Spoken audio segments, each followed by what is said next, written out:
My name is Nora West Allen, and I'm the fastest woman alive. When I was a child, my father disappeared in something impossible. Then I grew up and became the impossible. Now I'm trying to live up to the legacy he created, so that one day, I'll stop him from ever disappearing. I'm XS. How shway is that?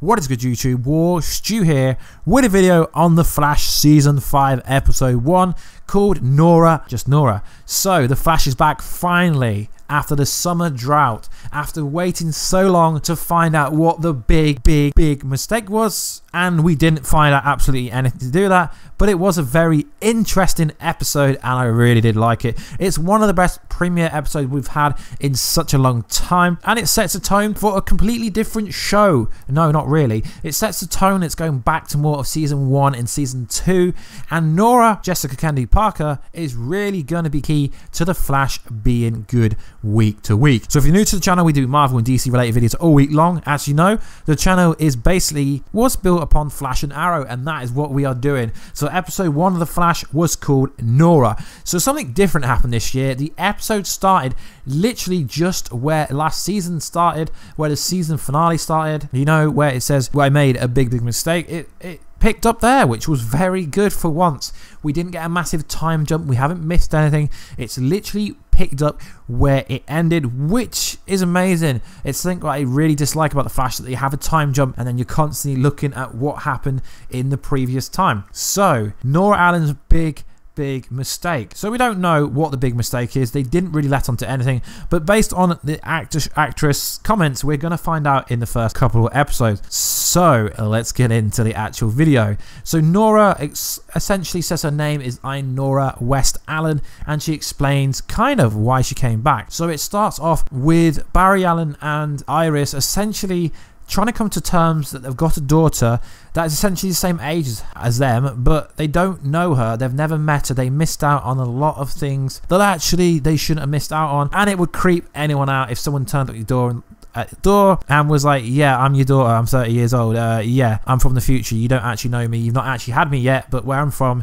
you were there. So we do understand why she is very clingy to Barry Allen, and to be honest, if you actually have been following The Flash from Season 1, you would actually have understood that. So she drops the Flash Museum. She does drop a few spoilers about Gorilla God and King Shark having a fight, which they have actually confirmed will happen in this season.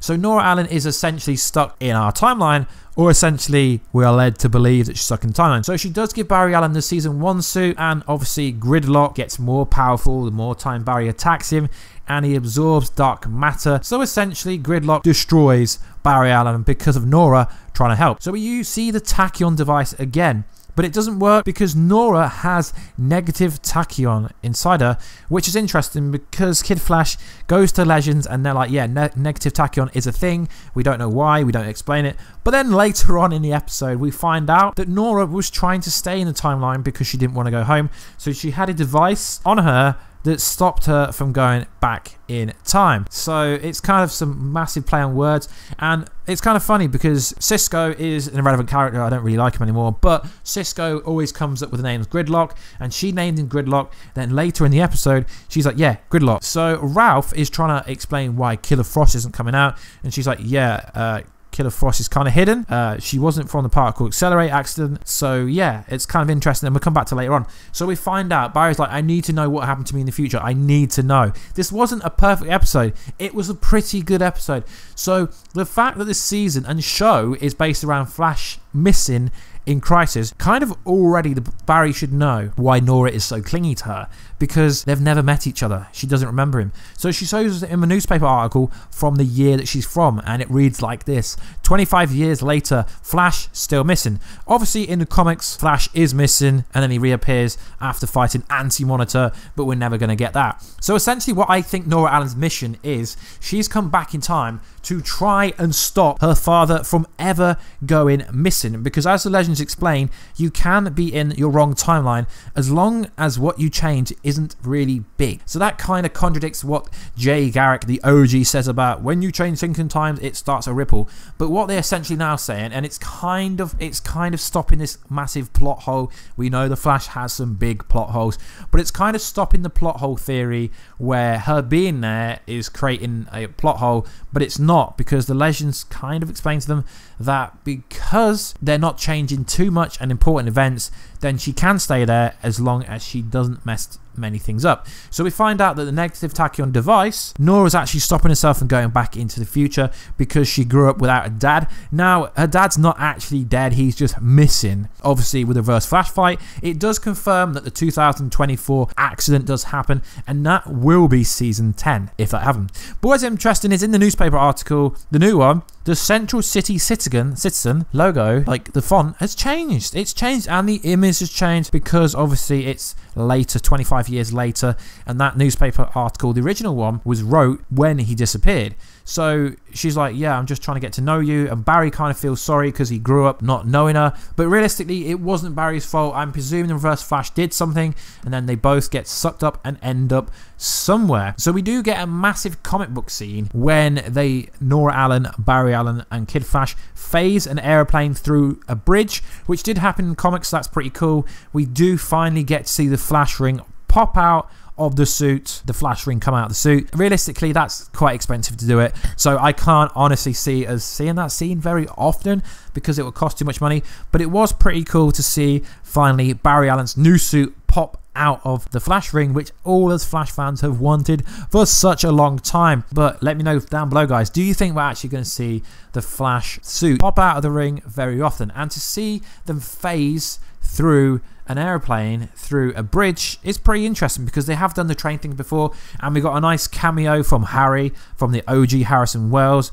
where he was teaching Barry how to phase. It's kind of cute how Nora doesn't really know much about being a speedster because she grew up without any other speedsters, it seems, but it does seem like Kid Flash. It didn't really explain where Kid Flash was in the future because he would have been there, I presume, unless something happened to him. So I'm a bit confused about where Kid Flash was in the actual future. So Ralph is an OG kind of PI, and he finds out that the kind of death certificate for Killer Frost, Caitlin Snow's father, was actually fake, and the person that wrote it doesn't even exist. So we're going to find out how she got her powers. We know it wasn't due to the particle accelerator, so I presume her father will be someone like Frozen or Icicle or something like that. I might do a different video about it, but it is pretty cool to see Barry and the daughter, Iris West, running together. There's a bit of hostility between Iris West and Nora. She seems like she doesn't really like her mum, but I think it's because maybe where she's from, she wasn't allowed to use her powers. Her mother said, no, we don't want you disappearing like your father, or something along those lines. It looks like something as Nora, like something like Iris would actually do, because Nora's literally the female version of Barry with a hint of Bart Allen. She's a CSI, she's got a great GDP, she's intelligent like Barry, she's absolutely nothing like Iris, but then she does have characteristics like Iris in a way. So then we get a cool post-credits, post-episode scene, kind of end tag, I guess you could say. So we get Gridlock going back to obviously Iron Heights, but he doesn't get there because Cicada comes along and essentially kills him because Cicada hates every metahuman going. Good or bad, he wants to destroy everyone. Now, I have a problem with this because they've introduced the main villain, or supposedly the main villain, in the first episode. So for me, this is a red flag, big red flag. Does this mean that Cicada isn't actually the main villain for the overall season? Now, I would prefer it. Obviously, I'm getting a bit of a Dr. Alchemy vibe where he's actually working for the main villain. No, Warstu is not saying Godspeed, we've confirmed. I'm just saying that they're introducing the main villain so early on, which is never a good thing. There's no mystery, he's already out in the open. We already know from synopsis for episode 2 and 3 that obviously Cisco's going to lose his powers because of Cicada in the next episode, or episode 3, one of the two. But overall, it was a pretty interesting episode. Now, I know what people are going to say. I still think Nora Allen could be Thaddeus Stain or Ebar Thorne. There's just something about her that makes me question if she is who she's saying is. Now, I think Nora Allen is the best thing, if that is actually her name. Nora Allen is the best thing about this season so far, and it can only go forward. I mean, it wasn't a perfect episode, but there aren't any. But if this continues to get get like this, it's going to be so cool. The interaction between her and Barry, yeah, there's some chemistry there. It's not the greatest chemistry. She's got great chemistry. She is obviously... She's coming across like the best actor on the show. She's cute. She's kind of innocent. It's like, I just want to get to know my dad, because she doesn't know her dad. She clearly isn't going to like get to know her mother because she already knows her mother.